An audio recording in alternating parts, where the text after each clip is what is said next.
So what happened in our country, for example, is our legislative body shut down. So we have three branches of government. We have the judicial branch, the judges.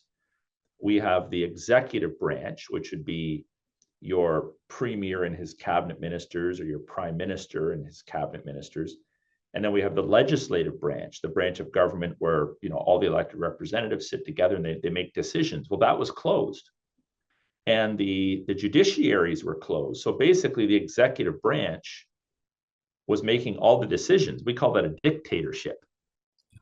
And our government functions were closed.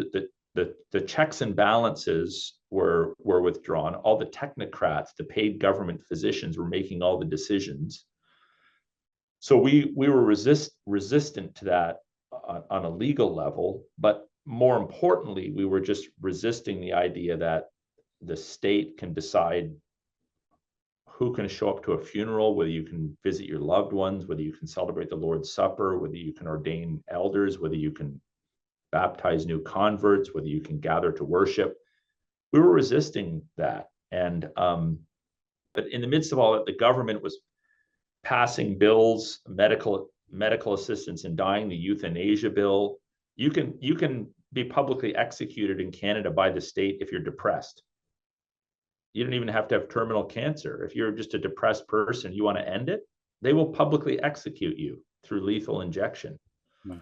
They passed a bill called the Conversion Therapy Bill, which basically threatens jail time, up to 5 years of jail, and criminal charges for someone who is counseling or encouraging a homosexual, for example, to follow God's creational patterns in the area of human sexuality. All sorts of stunts they were pulling during that time, just pushing all sorts of legislation through to a dazed and crazed government that really is grave cause for concern, Ken, in our country.